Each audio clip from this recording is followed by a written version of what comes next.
ونشهد أن لا إله إلا الله وحده لا شريك له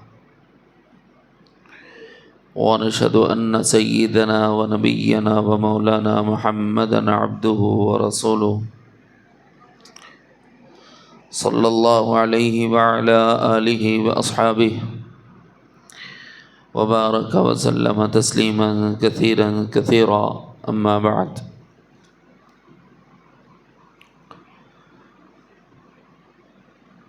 أعوذ بالله من الشيطان الرجيم. بسم الله الرحمن الرحيم.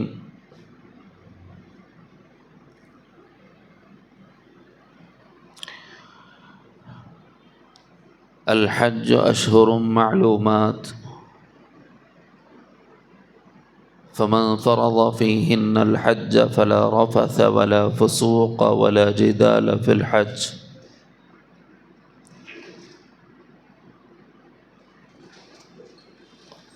وما تفعلوا من خير يعلمه الله وتزودوا فإن خير الزاد التقوى واتقون يا أولي الألباب.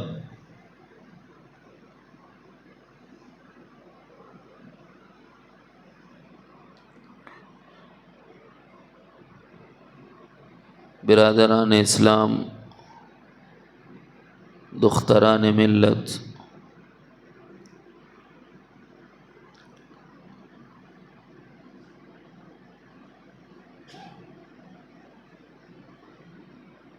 ماہ شوال المکرم چل رہا ہے. اس سلسلے میں بہت ممکن ہے ہمارے علاقے سے کچھ وہ لوگ ہوں گے جو حج کمیٹی میں اپنا نام ڈالے ہوئے ہوں گے، یا ان کا نام ویٹنگ لسٹ میں ہو سکتا ہے، یا یہ ہو سکتا ہے کہ ان کے نام کا اعلان ہو گیا ہو اور وہ سفر حج کی تیاری میں ہو. اس مناسبت سے تھوڑی بات عرض کی جا رہی ہے،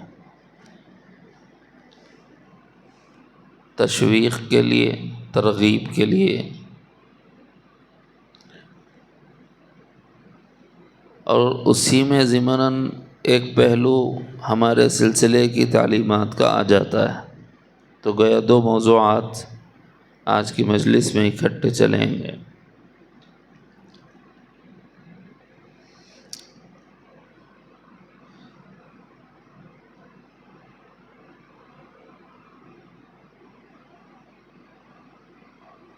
حق تعالی جل شانہ کی مخلوقات انگنت ہیں، اللہ کے سوا ان کو کوئی شمار نہیں کر سکتا. ان مخلوقات میں اللہ رب العزت نے آسمانی دنیا میں ایک مخلوق بنائی جن کو ملائک کہتے ہیں. ملائک کے بارے میں ہمیں کیا عقیدہ رکھنا چاہیے؟ ہمارا عقیدہ یہ ہے کہ اللہ کی ایک مخلوق ہے جس کی تخلیق اللہ نے نور سے فرمائی ہے. ان کی حیت اور ان کی جسمانی ساخت کے بارے میں ہم نہیں جانتے، ان کے جنس کے بارے میں ہم نہیں جانتے، یعنی وہ میل ہے یا فیمیل یہ ماننا ہمارا عقیدے کا حصہ نہیں ہے، بلکہ یہ ماننا عقیدے کا حصہ ہے کہ یہ اللہ کی مخلوق ہے. اور یہ بھی ماننا ہمارے عقیدے کا حصہ نہیں ہے کہ وہ کتنے ہیں، 4 ہیں، 5 ہیں، 400 ہے، 500 ہے، 4000 ہے، 5000 ہے، یہ نہیں ہے. ملائک ہیں یہ ماننا ہے، کتنے ہیں اللہ اعلم، اللہ جانتے ہیں. اس لیے کہ ہم ان کا نہ تصور کر سکتے ہیں نہ اندازہ کر سکتے ہیں.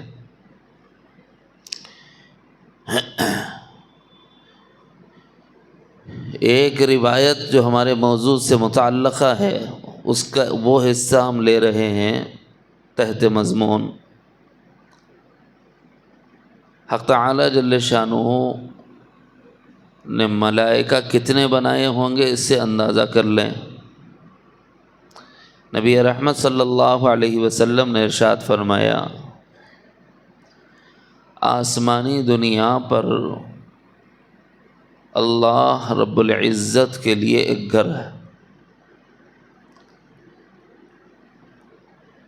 اور اس کی قسم اللہ نے کھائی، والطور وکتاب مستور فی رق منشور والبیت المعمور والسقف المرفوع۔ بیت معمور کی قسم اور اس کی بلند چھت کی قسم یا چھت کی بلندی کی قسم۔ تو یہ قسم اللہ تعالیٰ کھا رہے ہیں تو وہ چیز ہوگی تو کھا رہے ہیں، کون دے گے صاحب؟ کون دے گے؟ حضرات انبیاء کرام علیہم الصلاۃ والتسلیمات میں حضرت محمد الرسول اللہ صلی اللہ علیہ وسلم کو یہ عزت، یہ شرف حاصل ہے کہ واقعہ معراج میں، لیلۃ الاسراء میں مدنی کریم صلی اللہ علیہ وسلم نے بیت المعمور کو دیکھا۔ روایت میں آتا ہے کہ حضور علیہ السلام نے مشاہدہ فرمایا، سیدنا ابراہیم خلیل علیہ السلام اس کی پشت، اپنی پشت بیت المعمور سے لگا کر بیٹھے ہوئے تھے جب آپ وہاں پہنچے۔ تو دیکھنے والوں میں ہمارے آقا کا دیکھ لینا کافی ہے، یہ ہمارے ایمان کا حصہ ہے۔ باقی کوئی دیکھے نہ دیکھے اس سے ہمیں کیا؟ ہم جس نبی پر ایمان لائے ہوئے ہیں انہوں نے کہا کہ میں نے دیکھا، اور سیدنا ابراہیم کو دیکھا، اس کو ٹیک لگائے بیٹھے تھے۔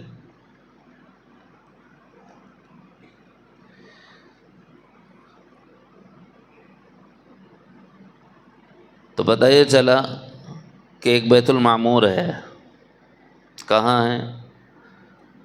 آسمانی دنیا میں، 7ویں آسمان پر۔ ادھر سے گنتی ادھر ختم کریں گے تو 7ویں آسمان پر۔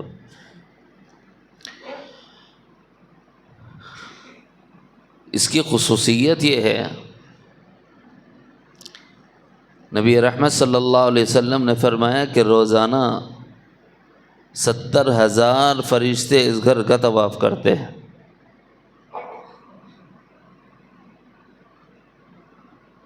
اور ایسے 70,000 جدید نئے فرشتے، 70,000 من الملائکہ، 70,000 فرشتے ملائکہ سے اس گھر کا طواف کرتے ہیں، فی کل یوم جدید، ہر دن، اور ہر دن نئے۔ تو پتہ یہ چلا کہ اللہ کتنے فرشتے بنائے ہوں گے، ہمارے کو اس کا اندازہ ہے ہی نہیں اور کر بھی نہیں سکتے۔ اللہ جانتے ہیں، کیونکہ وہ خالق ہیں، اور خالق اپنی مخلوق سے بے خبر نہیں رہ سکتا۔ اور اگر خالق اپنی مخلوق سے بے خبر ہو گیا تو وہ خالق نہیں رہتا، پھر وہ جاعل ہو سکتا ہے، وہ فاعل ہو سکتا ہے، وہ صانع ہو سکتا ہے، لیکن وہ خالق نہیں ہو سکتا۔ خالق ہونے کے لیے شرط ہے عالم ہو، جاننے والا ہو، اور اللہ تعالیٰ ہیں وہ۔ اور ان کی حیتوں کے بارے میں بڑے عجیب عجیب تماشے ہو جاتے ہیں۔ بعض لوگوں کو دیکھا، براق کے ایک شکل بنا دیتے ہیں، کبھی اس کو پر لگا دیتے ہیں، تصویروں میں بعض جگہ دیکھا گیا۔ ایسے ہی کچھ وہ لوگ ہیں جنہوں نے جبرائیل کی تصویر بنا لی، یہ بھی غلط ہے۔ ان کی اصل حیت تک اگر مشاہدہ کرنے والی کوئی ذات ہے تو وہ سیدنا محمد الرسول اللہ صلی اللہ علیہ وسلم کی ذات۔ اور حضور علیہ السلام نے ان کو شکل اصلی میں 2 مرتبہ ہی دیکھا ہے، باقی اور شکلوں میں ان کو دیکھا ہے، تو پھر تصویر اصلی کیسا ہو سکتی؟ سمجھا؟ آپ جتنی مرتبہ آتے تھے ہر مرتبہ الگ شکل ہوتی تھی۔ زیادہ تر حضرت دحیہ کلبی رضی اللہ عنہ کی صورت میں آیا کرتے تھے، دو مواقع ایسے ہیں جس میں نبی رحمت صلی اللہ علیہ وسلم کو انہوں نے دکھلایا اپنا آپ، وہ بھی مکمل نہیں، صرف اتنا جتنا دکھا سکتے تھے۔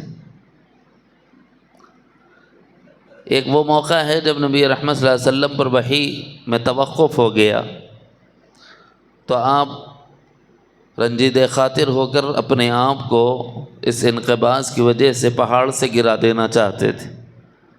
تو آپ کی تسلی کے لیے، آپ کی ڈھارس کے لیے کہ یا رسول اللہ ایسا مسئلہ نہیں ہے کہ اللہ آپ سے ناراض ہوا ہو یا آپ کے اللہ نے آپ کو چھوڑا ہو، ما ودعک ربک وما قلی، بلکہ یہ توقف وحی آپ میں تحمل کے پیدا کیے جانے کے لیے ہے، ورنہ یہ قرآن و عظمتوں والا ہے کہ اگر آپ اگر ایک ساتھ اتار دیا جائے تو آپ کا جسد اطہر اس کا متحمل نہ ہوگا، اور اس کی جلالت کی وجہ سے آپ کو نقصان کا اندیشہ ہے۔ تو اللہ تعالیٰ یہ چاہتے ہیں کہ اس امت کو آپ سے نفع ہو، اور قیامت تک آنے والی نسل انسانی کے لیے اللہ اس قرآن کو پھیلانے کا آپ کو ذریعہ بنانا چاہتے ہیں، تو آپ کی حفاظت مقصود ہے۔ اس لیے آپ کو ایک وقت میں پورا قرآن نہیں دے رہے، تھوڑا تھوڑا کر کے دے رہے۔ یعنی پہلی وحی آئی، اس کی جلالت جذب ہو گئی، تو پھر دوسری وحی، تاکہ پھر توقف، پھر اتنا وقفہ کہ آپ اس کو جذب فرما لیں، اس کا تحمل فرما لیں، پھر تیسری وحی۔ تو یہ اللہ تعالیٰ کا نظام رہا ہے وحی کے آنے میں۔ یہی وجہ ہے کہ قرآن مقدس سیدنا محمد الرسول اللہ صلی اللہ علیہ وسلم پر 23 سال میں اترا ہے۔ ہمارے بچے کتنے سال میں یاد کر رہے ہیں؟ بعض بچے ہوتے ہیں ماشاءاللہ 6 مہینے میں کر لیتے ہیں۔ اب اس کی ترتیب ہے، 6 مہینے میں کرنے والے بھی ہیں، شوق ہوگا تو بتائیں گے بھی کتنی آیتیں یاد کرنے پر 6 مہینے میں ہو جاتا ہے، اور کتنی آیتیں یاد کر لینے میں سال بھر میں ہو جاتا ہے۔ تو یہ شوق پر ہے۔ تو بعض بچے وہ ہیں جو 6 مہینے میں بھی کرتے ہیں۔ تو کیا سرکار دو عالم صلی اللہ علیہ وسلم سے بڑھ گئے کیا؟ نعوذ باللہ، یہ غلط فہمی نہ رہے۔ جتنا جلال تھا انہوں نے جذب کر لیا، جب آپ کے نطق مبارک سے نکلا تو جمال کی وجہ سے امت فائدہ اٹھا رہی ہے۔ یہ جمال مصطفی کی برکت ہے کہ ہمارا بچہ بھی 6 مہینے میں بھی حفظ کر لیتا ہے۔ نبی پاک کی برکت ہے، ان کا صدقہ ہے۔ اگر وہ اس جلال کے ساتھ باقی رکھ دیتے تو ایک بھی حافظ امت میں نہیں ہوتا تھا۔ ویسا قرآن ہے وہ۔ بات کہیں اور جائے گی۔ ایک وہ مرحلہ ہے جب حضرت جبرائیل کو اصلی شکل میں دیکھنے کی حضور نے خواہش کی تو جبرائیل نے اپنا آپ مشاہدہ کروایا، اور پھر خود قرآن مجید میں حق تعالی جل شانہ نے حضرت جبرائیل کو سدرۃ المنتہا کے پاس اصلی شکل میں دیکھنے کا تذکرہ سورہ نجم میں فرمایا ہے۔ ذو مرۃ فاستوی وهو بالافق الاعلی، پڑھیے سورہ نجم۔ پھر اس کے بعد کا مرحلہ اللہ کے قرب کا ہے، ثم دنا فتدلی فکان قاب قوسین او ادنی۔ تو دوسری مرتبہ ذو مرۃ فاستوی، تو یہ جو دوسری مرتبہ کا تذکرہ اللہ تعالیٰ نے فرمایا تو اس کا پتہ یہ چلا کہ حضرت جبرائیل کو حضور نے کتنی مرتبہ دیکھا؟ 2 مرتبہ۔ تو حضور سے زیادہ جبرائیل کا تعارف کرانے والا کوئی نہیں۔ حضور نے ان کی حیت کے بارے میں جو ارشاد فرمایا، ایک روایت میں ہے کہ اللہ نے جبرائیل کو 600 بازو عطا فرمایا۔ کتنے؟ 600 بازو، 598 کلوز کر کے انہوں اصلی شکل میں حضور کو دکھائے تو اپنے خالی 2 بازو کھولے تھے، اور اتنے قوی الجثہ تھے کہ آپ کے 2 بازوؤں کے پھیلانے کی وجہ سے پوری کائنات ان کے بازوؤں میں آ گئی تھی۔ یہ عرفان کا سبق دینا ہے تو اس کے ضمن میں علماء ہمارے صوفیہ جو فرماتے ہیں وہ یہ، کیا شان ہوگی خدا ذوالجلال کی جس کے فرشتوں کا حال یہ ہے کہ وہ اپنے بازو پھیلائیں تو کائنات اس میں آ جائے۔ وہ جس دن قیامت ہوگی اس وقت حق تعالیٰ پورے عالم کو اپنے مشت مبارک میں پکڑے گا، اپنی مٹھی میں، اور جھنجھوڑے گا اور پوچھے گا این الملوک، اے بادشاہو کہاں ہو، این الجبابرہ، اے جابرو کہاں ہو، لمن الملک اليوم، للہ الواحد القہار، آج بادشاہی صرف اللہ رب العزت کے لیے ہے اور کسی کے نہیں۔ تو جبرائیل جیسا فرشتہ بھی خدا ذوالجلال کے دست مبارک میں پوری مخلوقات کے ساتھ آ جاتا ہے، تو وہ خدا کیسی شان والا ہوگا، کیسی قدرتوں والا ہوگا، کیسے کمالات والا ہوگا، یہ تعارف دیتے ہیں حضرات صوفیہ۔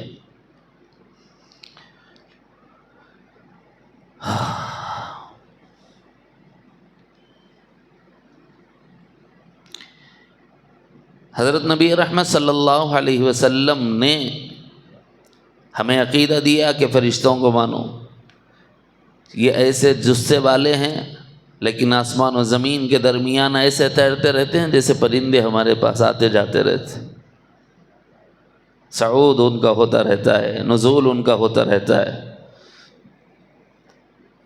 آپ کے پاس سے بھی ایوری ڈے رپورٹنگ جا رہی ہے اللہ میاں کے پاس، میرے پاس سے بھی جا رہی ہے، اور میرے رپورٹرز الگ ہیں اور آپ کے الگ ہیں، کہیں یہ غلط فہمی نہیں رہنا میرے الگ ہیں، آپ کے میرے سب ملا کے ایک ہیں۔ کتنے ہوں گے پھر دنیا میں؟ کتنے لوگ ہوں گے جن کی ایوری ڈے رپورٹنگ ہو رہی ہے؟ صبح کے فرشتے شام کو چلے جاتے ہیں، شام کے فرشتے صبح کو چلے جاتے ہیں، کوئی ہواؤں میں تیر رہا ہے، کوئی احکام لے کے اتر رہا ہے، اور کوئی اعمال لے کر چڑھ رہا ہے، کوئی ارواح لے کر چڑھ رہا ہے، اندازہ ہی نہیں ہے۔ اس لیے ہمارا عقیدہ بس اتنا ہے کہ صاحب وہ کیسے ہیں جسم و جسمانیت کے اعتبار سے ہم نہیں جانتے، جنس کے اعتبار سے وہ کیسے ہیں ہم نہیں جانتے۔ اللہ نے کسی کے 2 بازو بنائے اور کسی کے 4 بازو بنائے اور کسی کے 6 بازو بنائے، قرآن شریف کی آیتیں سنا رہا ہوں میں آپ کو اردو میں، اور کسی کو کم کسی کو زیادہ بنایا۔ یہ فرشتوں کی تعداد کا حقیقی علم اللہ کے سوا کسی کو نہیں، اور فرشتوں کے جنس کے بارے میں جن لوگوں نے یہ غلط بات کہہ دی کہ فرشتے اللہ کی بیٹیاں ہیں، تو ان کو مؤنث کہہ دیا نا، فیمیل کہہ دیا، تو اللہ نے پوچھا ہے کیا وہ ان کی تخلیق کے وقت موجود تھے کہ انہوں نے دیکھا ہو کہ یہ مذکر ہیں یا مؤنث ہیں؟ کیسے بتا سکتے ہیں؟ دیکھا ہی نہیں تو تم بول کیسے سکتے ہو، بتا کیسے سکتے ہو؟ یہ اللہ نے پوچھا ہے۔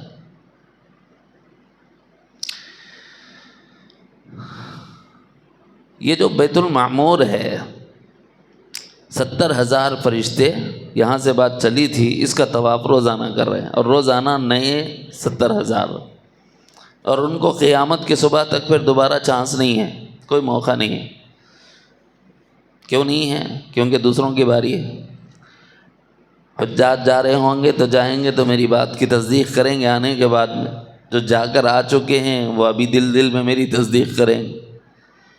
بعض لوگوں کو اللہ تعالیٰ نے توفیق دی حج اور عمرے کی، جب جاتے ہیں وہاں جانے کے بعد جی میں آتا ہے کہ صاحب سرکار مدینہ صلی اللہ علیہ وسلم کی خدوم میمنت میں حاضری دی جائے اور سلام گزرانا جائے، اور وہاں ریاض الجنہ میں حاضری دی جائے اور صفہ پہ 2 گانا پڑھی جائیں، ریاض الجنہ میں 2 گانا پڑھی جائیں، اور وہاں بیٹھ کر دعا کی جائے، اس لیے کہ میرے نبی سرور کائنات جناب محمد الرسول اللہ صلی اللہ علیہ وسلم نے ارشاد فرمایا، ما بین بیتی و منبری روضۃ من ریاض الجنہ، میرے حجرے اور میرے ممبر کے درمیان جو زمین کا ٹکڑا ہے وہ جنت کی کیاریوں میں سے ایک کیاری، زہ نصیب و زہ قسمت، کہ جو جنت میں جا کر آ جائے دنیا میں رہتے ہوئے۔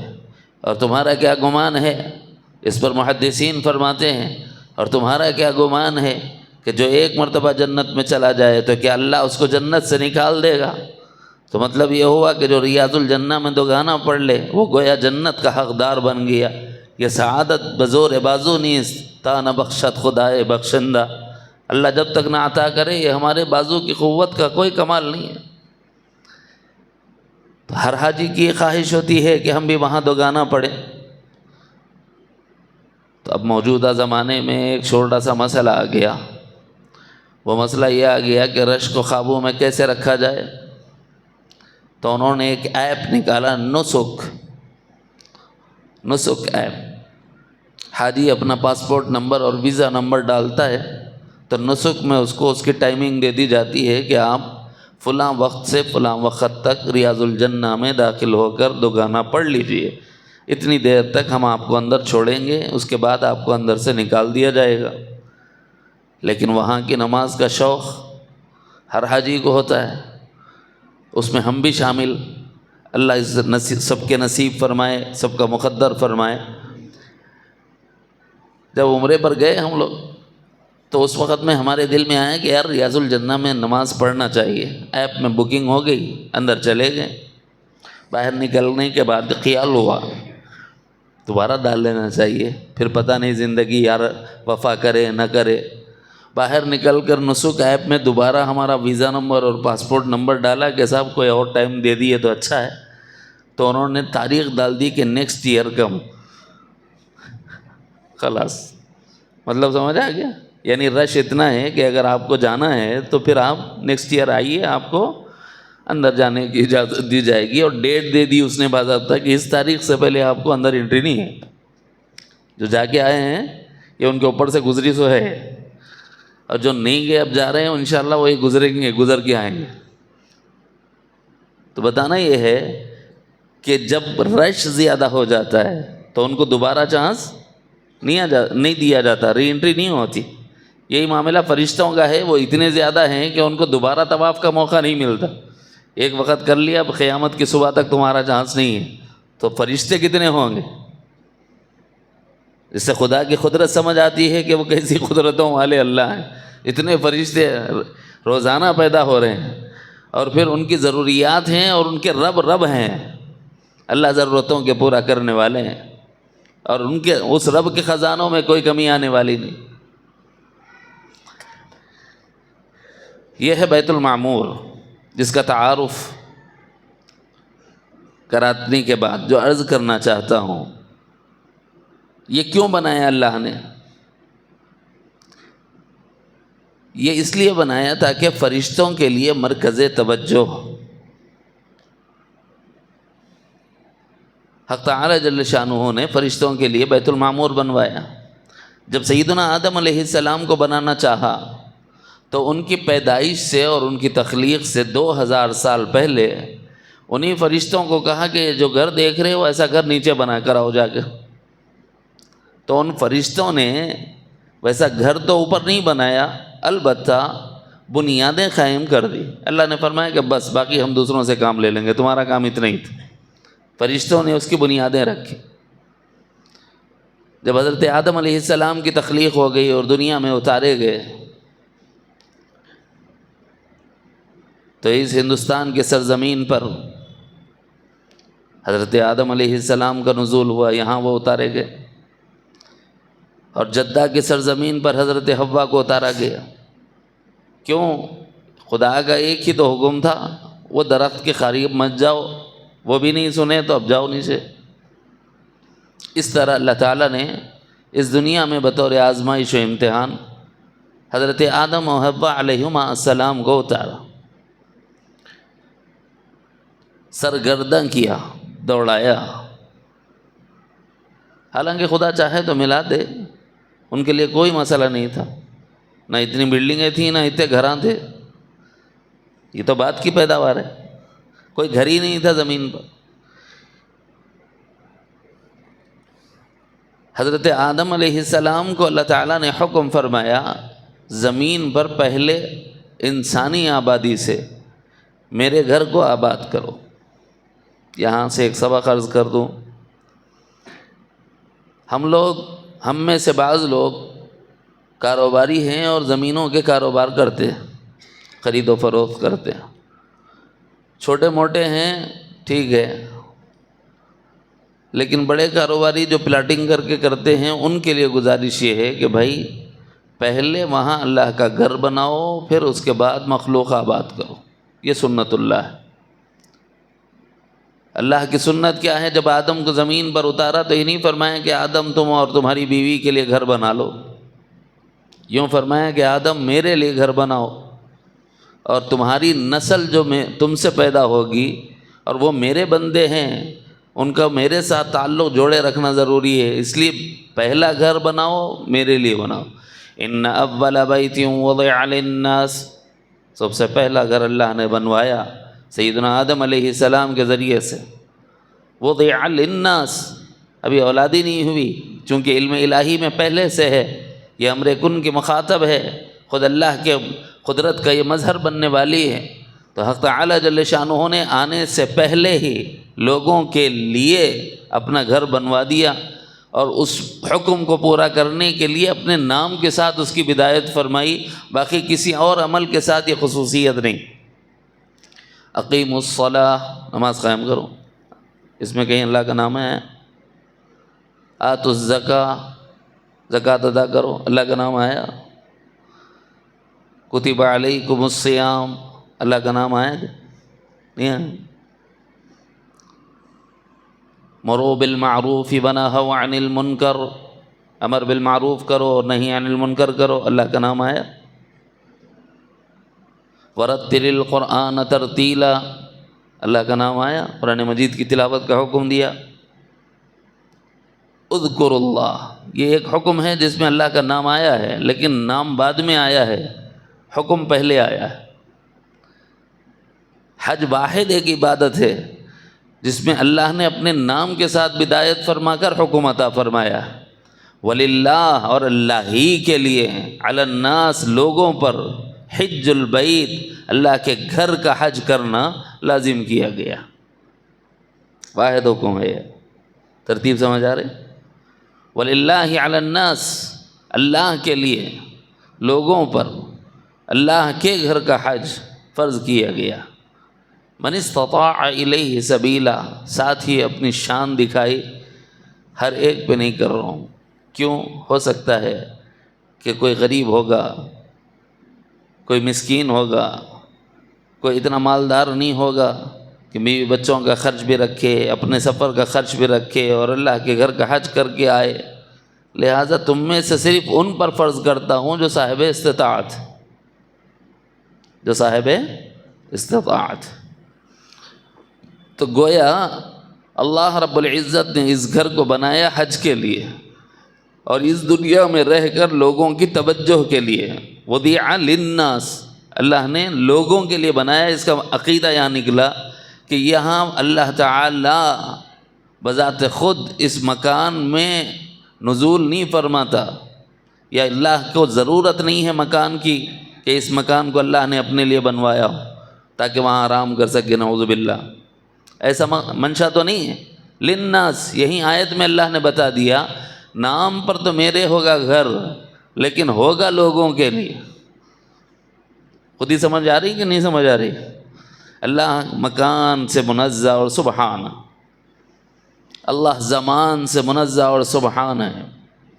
مکان اس نے بنوایا اپنا نام لے کر، لیکن لوگوں کے لیے بنوایا۔ بنانے والے کون؟ آدم علیہ السلام۔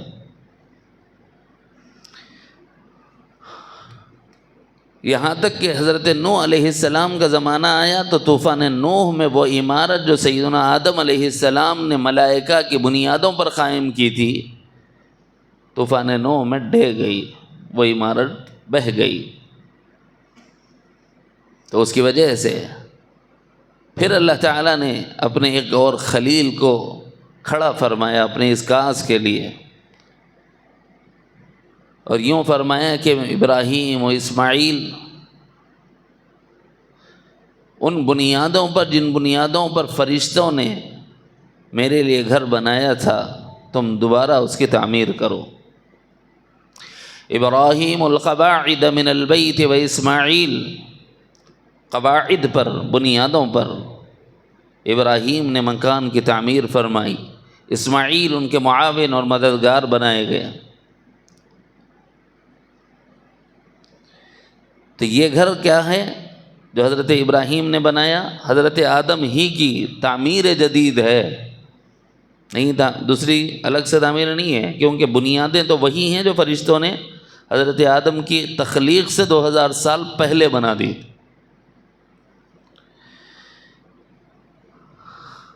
اب ہمیں کیا حکم دیا؟ اس گھر کی خصوصیت بتائی۔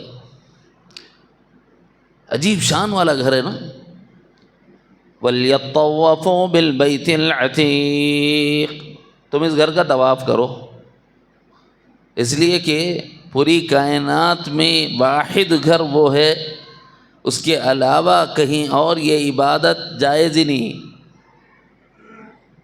وَلْيَطَّوَّفُوا، طواف کرو، ہر جگہ کر سکتے، کیسا مسجد عثمان ابن عفان بہت مبارک، بہت وسیع مسجد ہے، بڑی خوبصورت ہے، لہٰذا میں اس کا طواف کر لیتا ہوں، جائز ہو جائے گا؟ نہیں، صبح قیامت تک نہیں ہو۔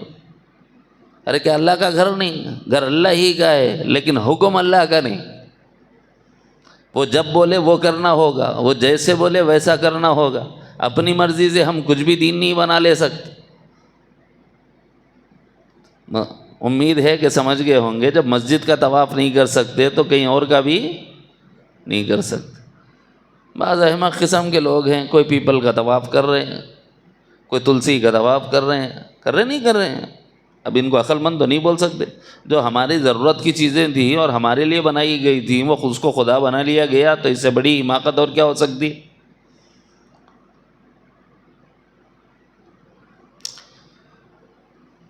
شان صرف بیت اللہ کی ہے، کیا ہے؟ اس کا طواف کرو۔ کیا ہوگا؟ ایک طواف سے اللہ جہنم سے آزاد کر دے۔ کیوں؟ اس لیے کہ اس کا نام ہی اللہ نے عتیق رکھا۔ عتیق کا معنی ہے جہنم سے آزاد کرنے والا، تو وہ مکان کی خصوصیت ہے۔ عتق نار کا اللہ تعالیٰ نے اس کے اندر گویا وصف رکھا ہے۔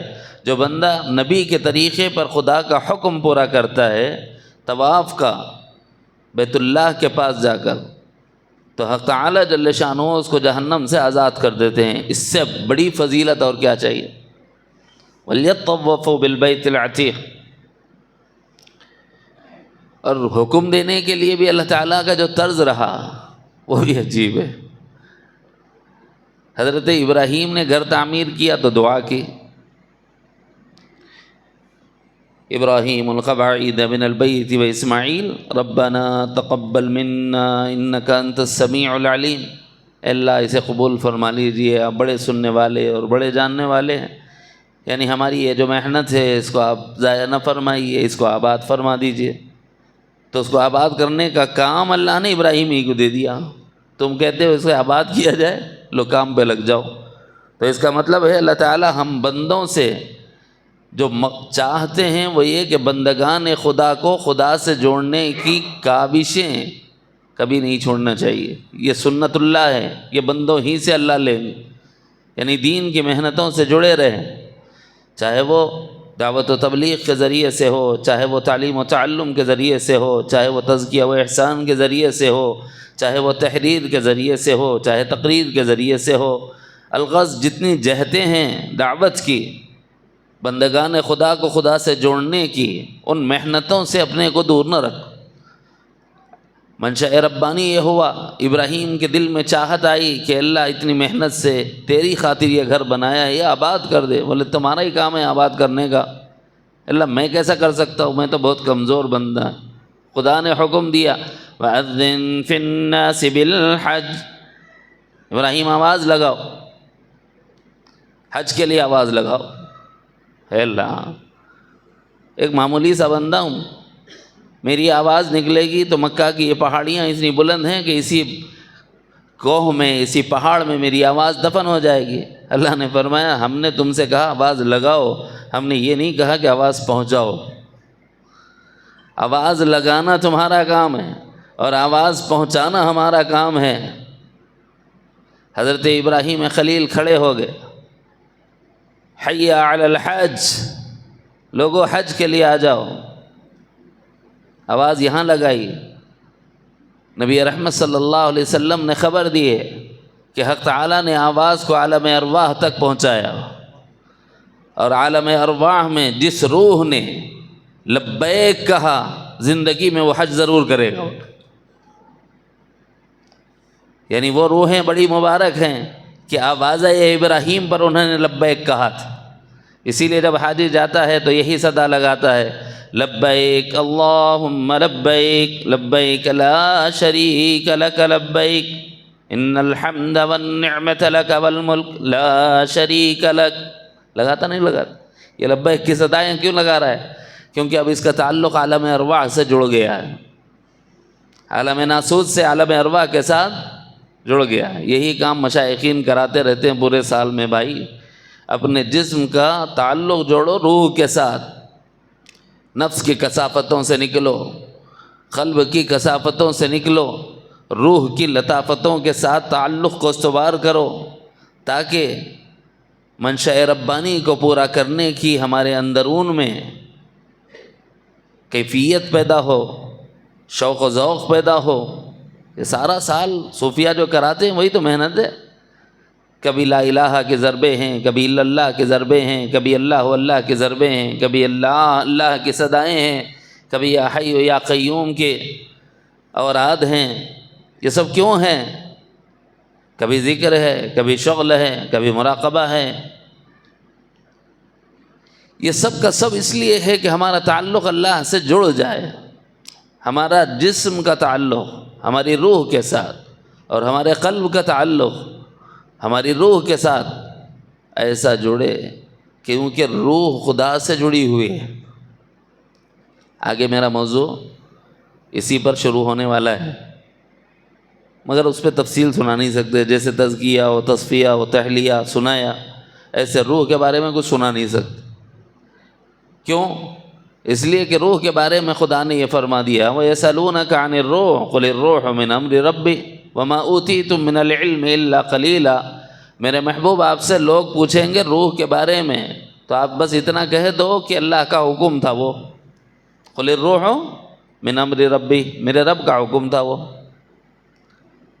اس کے بارے میں ان ڈیٹیلز کچھ بتائیے. وَمَا أُوتِيتُم مِّنَ الْعِلْمِ إِلَّا قَلِيلًا. سب میں قابلیت نہیں ہے، نہیں سمجھ سکتے، لہذا جتنا بتایا جا رہا اتنا ہی سن لو بس. تم میں سے بہت تھوڑوں کو بہت تھوڑا علم دیا گیا. مطلب اس کا سمجھ رہے ہیں؟ سب کو علم نہیں دیا پہلے تو تھوڑوں کو دیا ہو، پہلا معنی بن گیا.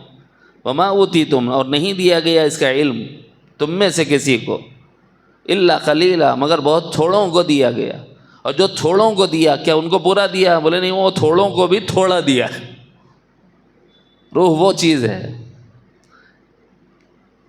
اللہ تعالیٰ سے انوارات کا فیضان لیتی ہے، ہمارے قلب پر منتقل کرتی ہے، اور ہمارا قلب ان انوارات کو پورے جسم میں جاری کرتا ہے. اگر نفس مزکہ ہو جائے، پاکیزہ ہو جائے، تو روح اللہ سے فیضان کو لے کر روح اللہ سے فیضان کو لے کر قلب پر ڈالتی، اور قلب نفس پر ڈالتا ہے، اور نفس بدن انسانی پر. تو پھر بندے سے طاعتیں سرزد ہوتی ہیں، نیکیاں ظاہر ہوتی ہیں، برائیوں سے بچتا ہے، اللہ کا ڈر اور خشیت پیدا ہوتی ہے. ایک بہت لمبا میدان ہے، اللہ ہمیں فہم نصیب فرمائے. تو یہ ہماری محنتیں اور جد و جہدیں کے لیے ہیں، نفس و قلب کا تعلق روح کے ساتھ پیدا ہو جائے. چونکہ عالم برزخ میں لبیک کہنے والی سعادت مند روحوں کو اللہ تعالیٰ اس دنیا میں حج کی سعادت عطا فرماتے ہیں. اب ہم عالم برزخ میں بولے تھے کہ نہیں بولے تھے؟ اب ہماری روح اتنی کمزور ہے. بعض بزرگوں نے فرمایا کہ الست بربکم جب سوال ہوا تھا نا، تو اس وقت میرے دائیں کون تھا مجھے معلوم ہے، میرے بائیں کون تھا مجھے معلوم ہے، میرے آگے کون تھا مجھے معلوم ہے، میرے پیچھے کون تھا مجھے معلوم ہے. بعض بزرگ ایسے بھی ہوئے. جب بندہ شغل میں بیٹھتا ہے، مراقبے میں بیٹھتا ہے، تو اس وقت میں اس کی روح غالب ہو جاتی، اور ایسی غالب ہوتی ہے کہ عالم برزخ میں کہاں تھا، میرے آگے پیچھے دائیں بائیں کون تھا کون نہیں تھا، انہوں نے اس کا مشاہدہ کر لیا اور بتایا فلاں تھا فلاں تھا فلاں تھا. ایسی شان والے اولیاء گزرے ہیں. کیا بھائی ہمیں نہیں چاہیے کہ ہم بھی عالم ارواح میں ہم نے لبیک کہا تھا ابراہیم کی آواز پر یا نہیں کہا تھا، اس کا تھوڑا سا کچھ ہمیں بھی اندازہ ہو جائے؟ تو اپنی روح کی بالیدگی ضروری ہے. تو تھوڑی محنت روح کے میدان میں ہمیں کرنے کی ضرورت ہے. اس کا ترتیب اس کی یہ ہے کہ نفس و قلب سے گزر کر روح پر آ جائے گی. روح پر محنت کرنے کے لیے آمادہ اور تیار ہو جائے گی۔ اللہ نے حضرت ابراہیم سے فرمایا اذن فی الناس، لوگوں کے درمیان حج کے لیے صدا لگا دو۔ آپ نے صدا لگا دی، اللہ نے صدا پہنچا دی۔ اب کیا ہوگا؟ قرآن مقدس خبر دے رہا ہے یأتوک رجالا وعلی کل ضامر یأتین من کل فج عمیق۔ میں نے آواز تو لگائی، کون آئے گا؟ تم سمجھ رہے ہو کون آئے گا؟ ہم خدا رحمان خبر دے رہے ہیں، پاپیادہ آنے والے پاپیادہ آئیں گے۔ یأتوک رجالا وعلی کل ضامر، اور صحت مند سواریوں پر سوار ہو کر آئیں گے، اور دبلی پتلی و لاغر سفر کی وجہ سے تھکی ماندی سواریوں پر سوار ہو کر آئیں گے۔ یأتون من کل فج عمیق، بلندیوں اور پستیوں سے آئیں گے۔ خدا کی قسم یہ وہ منظر ہے، عرفات کے میدان میں دیکھو تو اندازہ ہوتا ہے۔ من کل فج عمیق، کسی کو دیکھو کہ غاروں میں سے نکل رہا ہے، وہاں دعائیں کر رہا ہے۔ کسی کو دیکھو دامن پہاڑ میں خدا رحمان کو راضی کرنے کی فکر کر رہا ہے۔ کسی کو دیکھو پہاڑ کی چوٹی پہ چڑھ گیا ہے کہ اللہ جتنا تجھ سے قریب ہو سکتا تھا تیری بارگاہ میں آ گیا ہوں، اب معافی کا اعلان فرما دے۔ یہ وہ منظر ہے جو عرفات کا بتاتا ہے۔ یأتین من کل فج عمیق، آپ کہہ رہے کون آئے گا؟ ایسے آئیں گے، ایسے کون آئیں گے؟ وہ جو عاشقین ہوں گے۔ حج کیا ہے؟ ایک عشق کی عبادت۔ حج عاشقانہ عبادت یہ کہا جاتا ہے۔ خدا سے جنہیں عشق ہوگا وہ تو جائیں گے ہی جائیں۔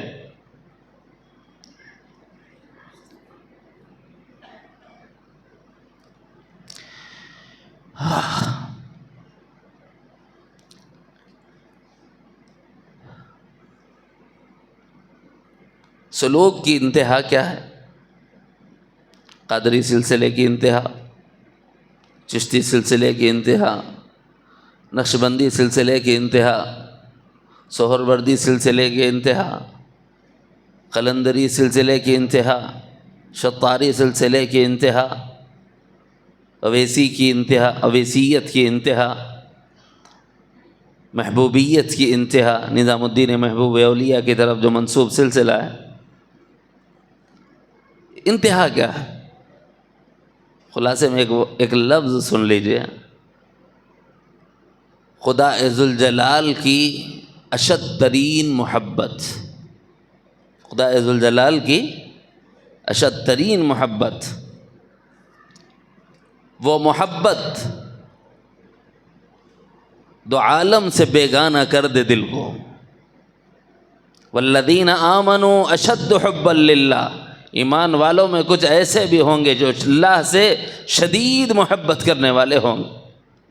والذین آمنوا اشد حبا للہ،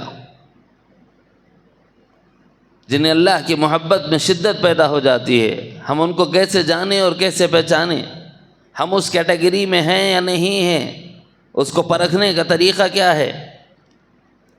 اس کو پرکھنے کا طریقہ یہ ہے کہ مزہ آ رہا ہو تب بھی عبادت ہو، مزہ چھوٹ جائے تب بھی عبادت۔ مزہ آ رہا ہے عبادت کر رہا ہے، خدا کا حکم تو پورا کر رہا ہے، لیکن محبت کا بھی امتحان باقی ہے۔ مزہ نہیں آ رہا ہے اب عبادت کر رہا ہے، والذین آمنوا اشد حبا للہ میں داخل ہو گیا۔ وہ یہ کہہ رہا ہے اپنے عمل سے، مولا مزہ ملتا ہے ملے، نہ ملتا ہے میری بلا سے، تو نہ چھوٹے۔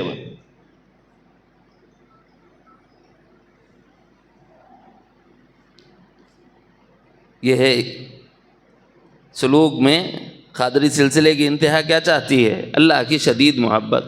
نقشبندی کیا چاہتے ہیں؟ اللہ کی شدید محبت۔ چشتی کیا چاہتے ہیں؟ اللہ کی شدید محبت، ہے نا؟ سہروردی کیا چاہتے ہیں؟ اللہ کی شدید محبت۔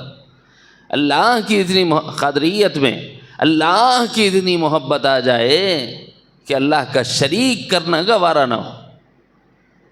محبت الہی کی وجہ سے اللہ کا شریک کسی کو برداشت نہیں کرتا۔ چشتیت کی انتہا میں یہ ہے کہ اللہ کی اتنی محبت پیدا ہو جائے کہ اب کسی دوسرے کی دل میں رغبت ہی نہ ہو۔ کسی دوسرے کے دل میں رغبت ہی نہ ہو، یعنی اس کی طرف میلان ہی نہ ہو، کھچاؤ ہی نہ ہو۔ نقشبندیت کی انتہا کیا ہے؟ اللہ آپ کی شدید محبت کیسے آتی ہے؟ مصطفیٰ کی اطاعت سے۔ خدا نے خود قرآن مجید میں فرمایا اگر تم یہ دعویٰ کرتے ہو کہ تم اللہ سے شدید محبت کرتے ہو، اللہ کی عنایات کی وجہ سے، اس کی کرم فرمائیوں کی وجہ سے، تو تم آزمائے جاؤ گے اور دیکھے جاؤ گے۔ اگر تمہاری زندگی میں محمد مصطفیٰ کا طریقہ ہے تو تم اللہ کے محب اور محبوب ہو، اور اگر تم میں محمد مصطفیٰ کا طریقہ نہیں ہے تو تم محبوب ہے ہی نہیں۔ قُلْ إِن كُنتُمْ تُحِبُّونَ اللَّهَ فَاتَّبِعُونِي يُحْبِبْكُمُ اللَّهُ۔ پھر تمہیں دعوے کر لیتے پھرنے کی ضرورت نہیں ہے، خدا اپنی طرف سے اعلان خود کرتا ہے۔ اگر تم میں اطاعت مصطفیٰ بھی آ جائے، سنت نبوی آ جائے، طریقہ مصطفیٰ آ جائے، تو پھر خدا ذوالجلال یہ کہہ رہا ہے کہ تمہیں اعلان کرنے کی ضرورت نہیں، میں رب تم سے محبت کا اعلان کرتا ہوں۔ اور ہم نے سنتوں کے بارے میں کیا نظریہ بنا لیا؟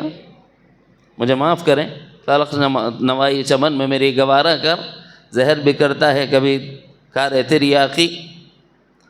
فرض پڑھ لی، واجب پڑھ لی، الحمدللہ۔ ارے بھائی ذرا 2 رکعت سنت ہی ہے نا، پڑھے تو ثواب، نہیں تو کچھ بھی نہیں، چل 1-2 سے آ جاتا ہے۔ اس کا نظریہ کیا ہے سنت کے بارے میں؟ پڑھے تو ثواب، نہیں پڑھے تو پوچھ تو نہیں ہے نا، رے بھائی فرض واجب پڑھ لیا، چل کاما ہے۔ اب ترجیح اس نے کس کو دی؟ سنت کو، طریقہ مصطفیٰ کو، یا ترجیح اس نے دوست کو دے دی؟ یہ وہ دوست ہے جس کے بارے میں قیامت میں کہے گا کاش میں نے فلانے کو دوست نہ بنایا ہوتا۔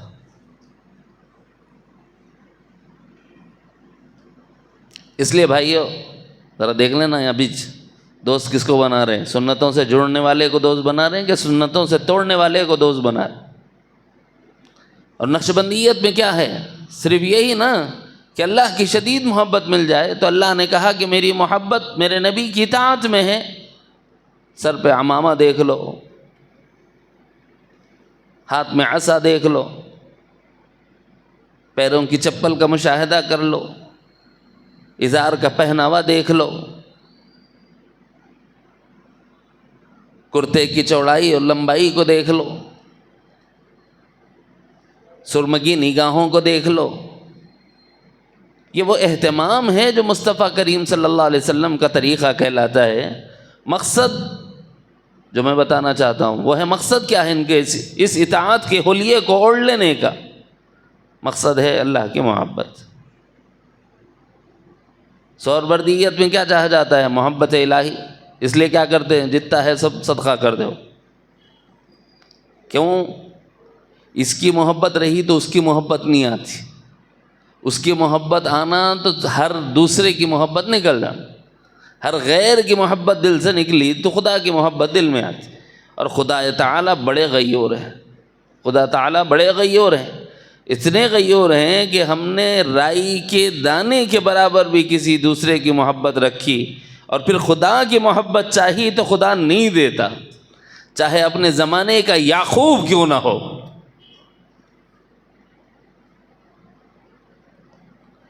جب تک یوسف کے فراق میں روئے ہیں خدا نے بعد پیدا کر دیا، دوری پیدا کر دی۔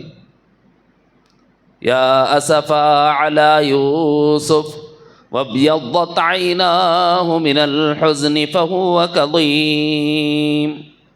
سورہ یوسف میں حق تعالی جل شانہ نے حضرت یعقوب کے حال کی خبر دی۔ یا اسفا علی یوسف، ہائے میرے بیٹے یوسف۔ اچھا، دل میں بیٹا بھی اور محبت خدا کا بھی دعویٰ ہے۔ جب تک اس کی محبت رہے گی ہمارا تمہارا تو تعلق نہیں بڑھ سکتا۔ اب کتنے سال لگا دیے؟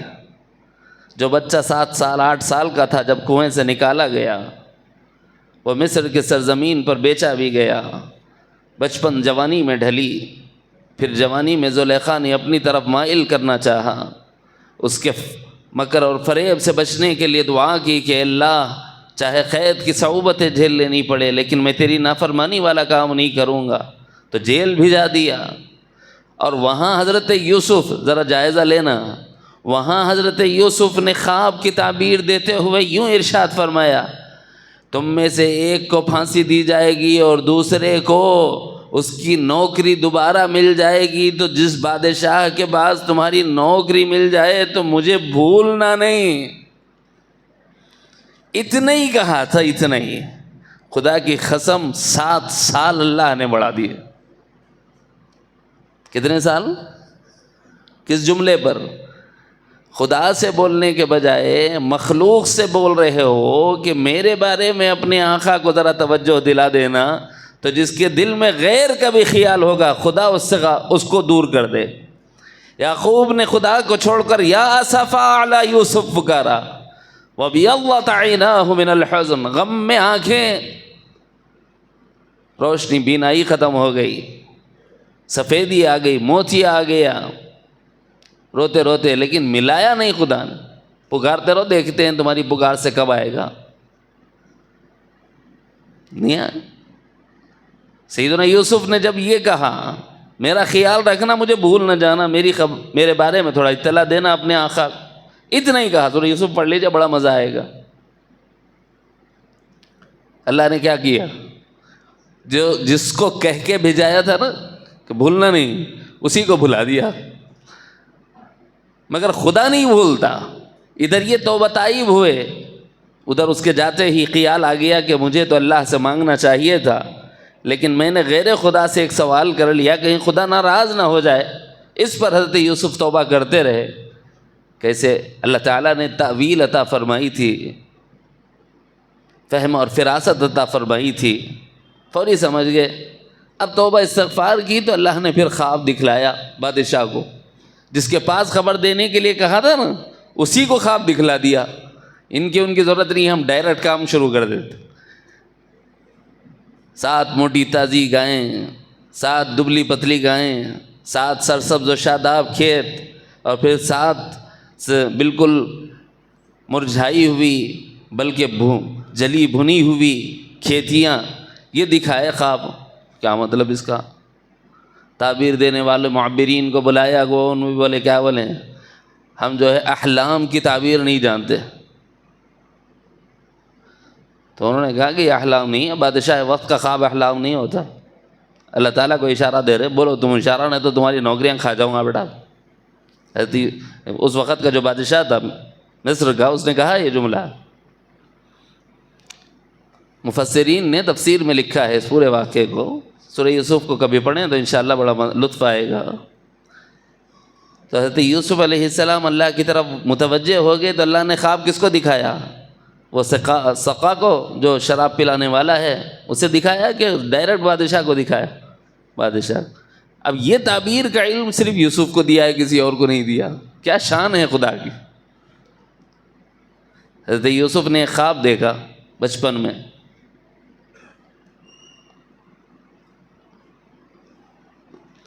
کہ چاند اور سورج اور 11 ستارے، 11 کوكبا والشمس والقمر رأيتهم لي ساجدين، اپنے ابا حضرت یعقوب کو خواب سنایا تو کیا فرمایا؟ یا بنی لا تقصص رؤیاک، بیٹے اپنے خواب کو بھائیوں سے ذکر مت کرنا، مجھے اندیشہ ہے کہیں تمہیں غضب نہ پہنچا دے۔ ہاں بس تمہیں اتنا اشارہ دے سکتا ہوں کہ اللہ تعالیٰ تم سے اپنے پسند کا وہ کام لے گا جو میرے آبا و اجداد سے اس نے لیا تھا، جیسے ابراہیم و اسماعیل و اسحاق سے۔ اتنا کہا حضرت یعقوب۔ اپنا خواب دوسروں سے بیان مت۔ پھر ایک زمانہ آیا جب متوجہ ہوئے حضرت یعقوب علیہ السلام کس بات کی طرف؟ اس بات کی طرف سے کہ مجھ سے چوک اتنی بڑی کیسی ہو گئی کہ مجھے تو اللہ سے ذکر کرنا چاہیے تھا، میں لوگوں سے ذکر کر رہا ہوں، اور اپنے دل میں افسوس کر رہا ہوں اپنے بیٹے کے بارے میں۔ میں چاہتا اگر اللہ سے دعا کرتا تو اللہ تعالیٰ تو میرا معاملہ جب ہی حل کر سکتے تھے۔ میں اتنے دن کیسے غافل رہا؟ ادھر دعا کی، ادھر بادشاہ مصر بنا دیے گئے، عزیز مصر بنا دیے گئے، اور پھر اس کے بعد اسباب ایسے بنائے کہ 7 سال کے اندر اللہ تعالیٰ نے ملاقات کرا دی۔ مطلب سمجھ آ رہا ہے؟ خدا اتنا غیور ہے کہ یعقوب پیغمبر اور یوسف پیغمبر سے بھی اگر طلب غیر کی دیکھتے ہیں تو اپنی توجہ کو ہٹا لیتے ہیں۔ تو ہم کیا چہ نسبت خاک ربا عالم پاک، ہماری ان سے کیا نسبت؟ وہ تو بڑے عالم بالا کی اور پاک منازل اور مقامات کے حامل لوگ. جب ان کے ساتھ یہ معاملہ ہے تو ہم کے بارے میں یہ اتنا ہی بولا جا سکتا ہے چہ پدی دا شوربا. ہماری اوقات کیا ہے، ہماری حیثیت کیا ہے؟ اسی لیے حضرت سیدنا شیخ عبد القادر جیلانی رحمۃ اللہ علیہ نے فرمایا کہ یہ جو بندے کا دل ہے نا، یہ وہ دل ہے کہ دل نہیں رہا، دیول ہو گیا. یہ عبد الدینار ہو گیا، یہ عبد الدرہم ہو گیا، یہ عبد المال ہو گیا، یہ مال کا بندہ ہو گیا، یہ دینار و درہم کا بندہ ہو گیا، کوئی عبد الزوجہ ہو گیا، کوئی بیوی کا بندہ ہو گیا، کوئی عبد اللہ نہیں رہا. اس کا کیا مطلب ہے؟ کیا مال نے اس کو پیدا کیا، یا دینار و درہم نے اس کو پیدا کیا، یا بیوی نے اس کو پیدا کیا، یا اولاد نے اس کو پیدا کیا؟ حضرت پیرانی پیر کا یہ مفہوم تو نہیں. حضرت پیرانی پیر کا مفہوم یہی ہے، اور تمام علماء اور صوفیاء کا اس پر اتفاق ہے کہ جب بندہ غیر خدا کی محبت دل میں رکھتا ہے تو عبدیت ہی سے تعبیر کیا جاتا ہے، کیونکہ اللہ نے تعبیر کر کے بتلایا ہے. افرأیت من اتخذ الہہ ہوا، کیا آپ نے دیکھا اس شخص کو جس نے اپنی خواہشات کو اپنا الہ بنا لیا؟ اس سے تعبیر کرتے ہوئے حضرت پیران پیر فرما رہے ہیں عبد الدینار، عبد الدرہم، عبد المال، عبد الزوجہ. غیر خدا کی محبت نہ ہو، یہ مطلوب ہے. حج وہی عبادت ہے، اسی محبت خدا کو پیدا کرنے کے لیے ایک پریکٹیکل ہے، یہ ایک عمل ہے جو پریکٹیکلی کرایا جاتا ہے.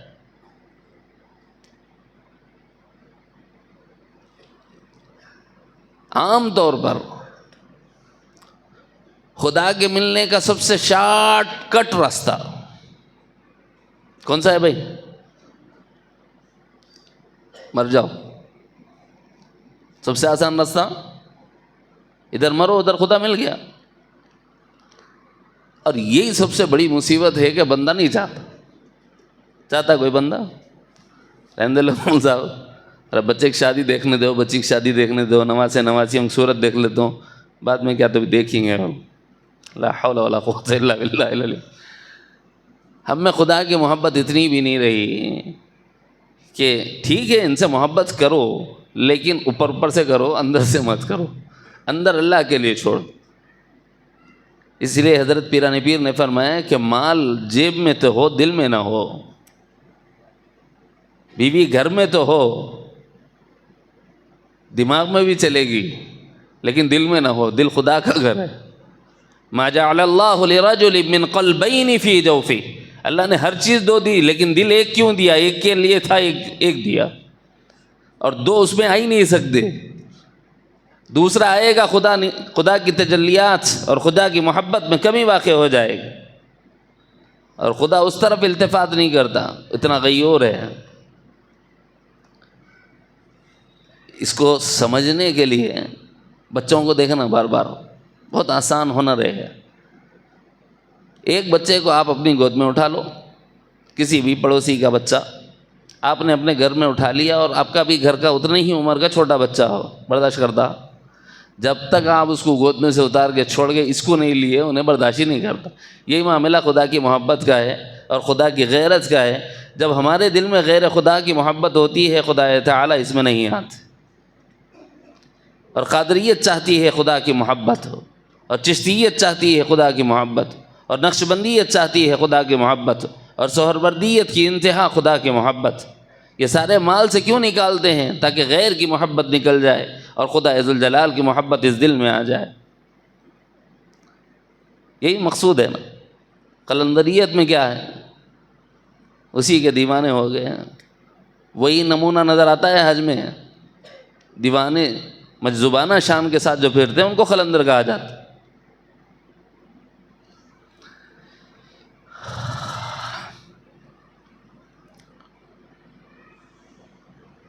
شطاریت کو شطاری اس لیے بولتے ہیں، صوفیہ نے لکھا ہے کہ سب سے شارٹ کٹ راستہ ہے کہتے یہ اللہ تعالیٰ سے ملنے کا. شطر کے معنی ہوش مندی اور عقل مندی کے آتے ہیں.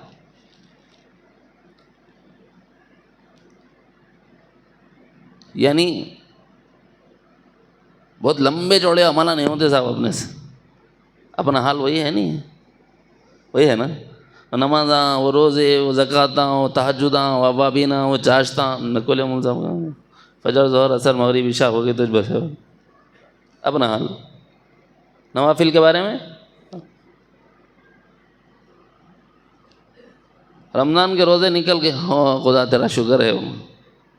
ارے ایام 20 کے بھی روزے ہیں جی, ست شوال کے روزے بھی ہے جی, جی عرفے کا روزہ بھی ہے جی, محرم کی 9, 10 یا 10, 11 کا روزہ ہے جی. رمضان ہی نکال لیا سب ہوتے مول صاحب. یہ ہمارا معاملہ ہے. زکاتوں کے بعد رمضان سال ہو گیا, زکات نکال دیا ہوں, اللہ کا شکر ہے زکات نکال دیا ہوں. ان فی المال لحق سوی الزکات, ارے تیرے مال میں زکات کے علاوہ بھی حق ہے لوگوں کا. کیا بیٹھو مزا, زکات ہی نکالا تو بہت مشکل سے, بینک بیلنس دیکھا تو اب دل اتنا ہو جا رہا. کئی کو پہلے 1 کے اوپر تھا, 1 کے نیچے آ گیا. پہلے لکھپتی تھا, اس سے نیچے آ گیا بولتا ہوں. وہ خالی عدد دیکھ کے, نمبرز دیکھ, بینک بیلنس میں کمی آ گئی دکھ رہا بظاہر, تو یہ کہہ رہا ہے زکاتیں دینا ہی مشکل ہو گیا ہے ہمارے زمانے. صدقات نافلہ کہاں سے دے؟ آدمی کی سمجھ آتی نہیں آتی موٹی موٹی باتیں. اللہ, یہ ساری کی ساری چیزیں اس لیے ہوتی ہیں کہ اللہ کی محبت نہیں ہے. اسی لیے شطاریت کو شطاریت اس لیے کہتے ہیں کہ وہ لوگ کچھ بھی نہ کو کر رہے بھی, نفل جو کر رہا نا وہ اللہ کی محبت میں ڈوب کے کر لے. اسی عشق کی بنیاد پر چاہے عمل تھوڑا ہو اللہ کو محبوب ہو جاتا ہے. احب الاعمال الی اللہ ادومها وان قل, اللہ کو وہ اعمال سب سے زیادہ پسند ہیں اور محبوب ہیں جس میں مداومت ہو. تھوڑا کراتے لیکن ڈیلی کر بولتے. بہت لمبے لمبے چوڑے چوڑے اعمال نہیں لگاتے وہ لوگ. کیوں؟ جو کر رہا پوری محبت کے ساتھ, پورے دھیان کے ساتھ کر, چاہے تھوڑا کرو. اب اس محبت میں کامل ہو کر جب بندہ کرتا ہے تو یہی مقصد شطاریت کا ہے, عشق کا شارٹ کٹ رستہ ہے. سمجھ رہے؟ تو میں نے کہا کہ ہر چیز کی جو انتہا ہے, ہر سلسلے کی جو انتہا ہے وہ کیا ہے؟ محبت خدا کی شدت کا آ جانا. اسی کو عشق سے تعبیر کرتے ہیں. بعض لوگ رہتے ہیں عشق نہ قرآن میں ہے نہ حدیث میں ہے. وہ ایک ہے توقع, قرآن میں حدیث میں عشق کا لفظ آیا نہیں بولتے. پورے قرآن میں نماز کا لفظ بتا دے رہے بھائی, بتا سکتے ہیں. پورے قرآن میں روزے کا لفظ بتا دے سکتے ہیں؟ ہاں نہیں بتا سکتے. تو پھر نماز کی پڑھ رہے ہیں, روزے کئی کو رکھ رہے ہیں. نماز کو اللہ نے صلاۃ کہا ہے تو ہمارا مفہوم نماز نکل گیا نا. اور روزے کو اللہ نے سیام کہا ہے, ہمارا مفہوم نکل گیا نا. وہی مراد ہے صاحب اس کی. ایسے ہی اشد حبا للہ, ایک ہے حبا للہ, ایک ہے اشد حبا للہ. جب اس میں اشد کا لفظ آ گیا, حبا للہ میں اشد جب بڑھ گیا تو وہ عشق ہے. انتہائے محبت کو عشق کہا جاتا ہے. نہیں تو اشد حب کی تعریف کر دے کوئی بھی آدمی جس کو اعتراض ہو کہ عشق کا لفظ قرآن میں نہیں ہے, حدیث میں نہیں ہے, میرا اس سے سوال ہے. اب اشد کی تعریف کر دے, پھر کر سکتا ہے کوئی؟ الفاظ جو ہوتے ہیں نا وہ معنی اور مراد تک پہنچانے کے لیے ہوتے ہیں, من عن ترجمانی نہیں ہوتی. نماز اس لیے بولتے ہیں کہ جو اللہ تعالیٰ نے فرمایا اقیم الصلاۃ, صلاح جو لفظ کہا گیا اس کی معنویت نماز کی حالت ایک جیسی ہے, اس واسطے مراد پوری ہو جاتی ہے. صیام اور روزہ اس کی مراد ایک ہی ہے. تو جب مراد تک پہنچنے کے لیے ایک لفظ وضع کرتے ہیں تو وہ غلط نہیں ہوتا. ایسے ہی اشد حبا للہ کو سمجھانے کے لیے اگر عشق کہتے ہیں تو یہ مراد ہے قرآن کی, اس سے خارج اس کو نہیں مانتے. اب اس کو پیدا کرنے کے لیے مجھے اور آپ کو لازماً حج کرنا چاہیے. کیا کرنا چاہیے؟ لازماً حج کرنا چاہیے. سب سے بنیادی چیز ہے, اللہ کی محبت ملتی ہے موت پر اور بندہ سب سے پہلی بات موت کو تیار نہیں ہوتا. یہاں سے ہم شطاریت کو سمجھانے کے لیے آگے چلے گئے تھے. ٹھیک ہے, موت کو اللہ کا بندہ پسند نہیں کرتا, اور وہی راستہ خدا سے ملنے کا ہے. اس واسطے اللہ تعالیٰ نے حج عبادت ایسی رکھی ہے کہ اس کے اندر موت کے پورے مناظر ہیں جو سابق میں میرے کو سنے ہوئے ہیں. اس موضوع پہ میں تفصیل سے سنا چکا ہوں, اس لیے تفصیل نہیں آج نہیں سناتا, وقت ہو گیا. میں صرف اشارات سنا دیتا ہوں قریب قریب کرنے کے لیے. دیکھو بھائی, ایک آدمی مر جاتا ہے, ٹھیک ہے, لوگ کیا کرتے ہیں, روتے دھوتے ہیں. حاجی کا جب ویزا لگ جاتا ہے اور جب گھر سے جانے کا ارادہ کر لیتا ہے, لوگ کیا کرتے ہیں, گلے پڑ پڑ کو روتے رہتے. نہیں ملتے حاجی سے گلے مل کے. اللہ محبت میں اور اضافہ فرمائے. کوئی شوق میں روتا ہے, بھائی تمہاری قسمت ہے کہ اللہ نے اپنی بارگاہ میں بلا لیا اور ہمیں اب تک یہ نصیب نہیں ہوا. جب جا ہی رہے ہو تو ہمارے لیے دعا کرو, شاید خدا ہم پر مہربان ہو جائے اور ہمیں بھی حاضری کی سعادت نصیب ہو جائے. یہ وہ مبارک نگاہیں ہیں کہ یہ روضہ اطہر کے زیارت کو جا رہے ہیں. یہ وہ مبارک نطق ہیں کہ یہ کھلیں گے تو السلام علیکہ یا رسول اللہ کہنے کا ان کو لذت حاصل ہوگی, اور مواجہ شریف کے سامنے پہنچ کر اپنی زبان سے آقا کو براہ راست سلام کرنے کا یہ موقع نصیب ہوگا. لہٰذا جا رہے ہو تو ہمارے لیے بھی دعا کرو. یہ ہمارے حصے میں ابھی تک نصیب نہیں ہوا, ابھی ہمیں موقع میسر نہیں آیا. تو یوں حاجی سے مل کے بعض لوگ اپنے لیے حج کی دعا کراتے, اور بعض لوگ یوں روتے ہیں. پہلے زمانے میں حاجی سے مل کے اس لیے روتے تھے کہ کشتیوں سے جاتے تھے, جانے کی گارنٹی تھی, آنے کی گارنٹی نہیں تھی. کہیں بھی کفن بنا کے اتار دیتے تھے, انا للہ و انا الیہ راجعون. راستے میں تند و تیز ہوائیں آئیں, کشتی ٹوٹ گئی, بکھر گئی, سب کا سب. تو اب حاجی گیا تو اس کے جانے کی تو خبر ہوتی ہے, آنے کی کوئی خبر نہیں ہوتی. آج کے زمانے کے ذریعہ آج کے زمانے کی طرح نہیں ہے کہ ادھر فون کیا ادھر امی کو ابا کو پتہ چل گیا. وہ زمانے میں بہت دقتیں تھیں. جو لوگ ماشاءاللہ بزرگ ہیں جنہوں نے کشتیوں سے سفر کیا ہے, ان کو پتہ ہے کہ صاحب کیسا حج کا ماحول ہوتا ہے. حاجی جب کشتیوں سے کشتیوں پر سوار ہو کر حج کو جاتے تھے, وہ بڑا عجیب منظر ہوتا تھا کہ ان کے واپس آنے کی گارنٹی نہیں رہتی. اس واسطے بیوی بھی رو رہی ہے, بچے بھی رو رہے ہیں, اور جنازہ جب اٹھتا ہے تو بیوی بھی روتی ہے, بچے بھی روتے ہیں, ہے نا. مناسبت ہے, کافی مناسبت ہیں. جب جنازہ اٹھتا ہے تو اٹھانے سے پہلے اس کو کیا کرتے ہیں, غسل دیتے کہ نہیں دیتے؟ غسل دیتے. حاجی کو جاتے ہو تو غسل کراتے نہیں کراتے؟ وہاں بھی غسل ہے, یہاں بھی غسل ہے. بڑی عجیب بات ہے. جب میت کو غسل دیتے نا تو اس کے بعد میں سلے ہوئے کپڑے پھاڑ دیتے ہیں, بغیر سلا ہوا کپڑا پہنا دیتے. میت کو کسی کا کفن سلا ہوا دیکھا ہے آج تک؟ میت کا سلے ہوئے کپڑے پھاڑ نہیں دیتے اور بے سلا لباس پہنا دیتے. اور حاجی کو کتنا سلا ہوا کپڑا, وہاں بھی صاحب بغیر سلے ہوئے کپڑے ہیں. مناسبت دیکھتے چلے جاؤ, آپ کو سمجھ آ جائے گا اللہ چاہ رہا کیا. سالکین کو خاص طور پر یہ ایک ایک چیز پر نظر رکھنا ہے. سالکین کا حج ایسا ہونا چاہیے. عام آدمی تو حاجی ہے, ٹھیک ہے, فریض ادا ہو جائے گا, لیکن سالک کا جو حج ہوگا وہ مولا سے ملنے والا حج ہوگا.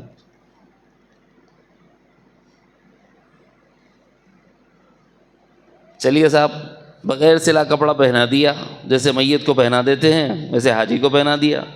اس کے بعد سب ایئرپورٹ تک آ سکتے, گاڑی میں تھوڑی جگہ ہے صاحب, 4 آدمی آ سکتے. جس سے سب سے زیادہ محبت رہتی ان کو بٹھا لیتا, باقی کو وہیں ڈراپ کر دیتا.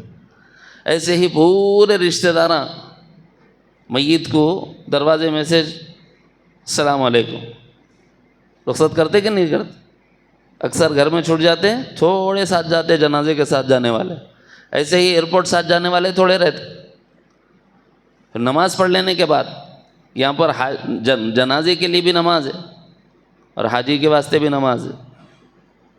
2 رکعت پڑھتا کہ نہیں پڑھتا؟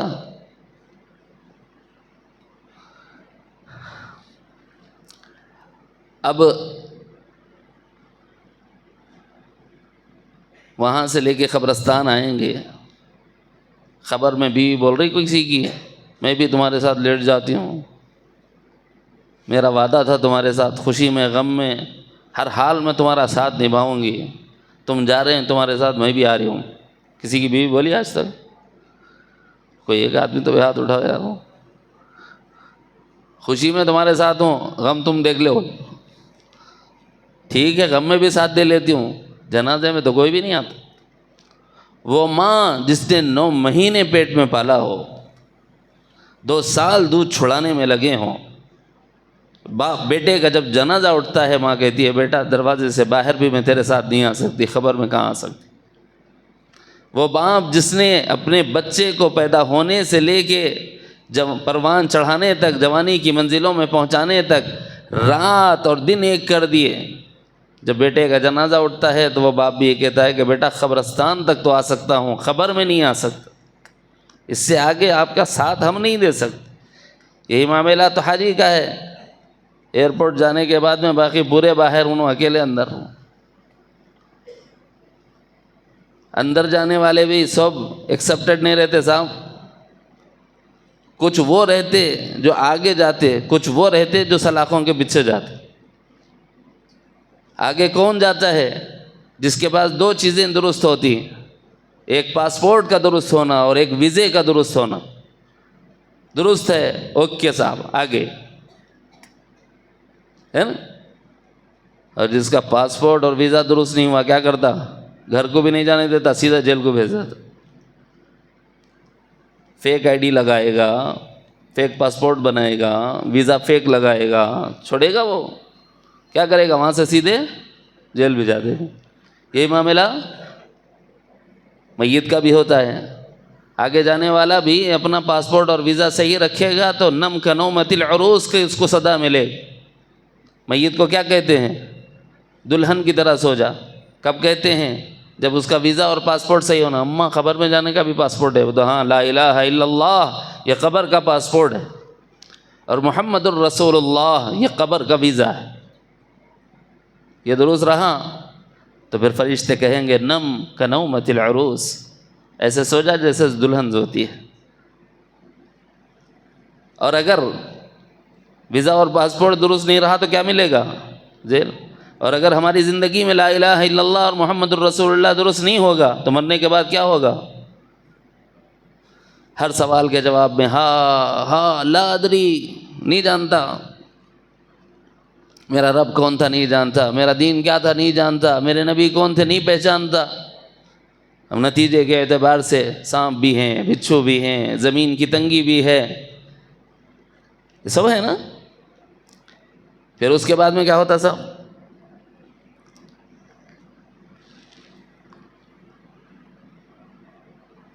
وہاں پر سب سے کٹ گئے تو کس سے جڑ گئے؟ لا الہ الا اللہ محمد الرسول اللہ ویزا اور پاسپورٹ رکھ کر جب سب سے کٹ گئے تو اب کس سے جڑے؟ یہاں بیت اللہ سے جڑتا ہے، وہاں اللہ سے جڑتا ہے. دنیا میں بیت اللہ سے جڑتا ہے اور وہاں مرنے کے بعد اللہ سے جڑتا ہے.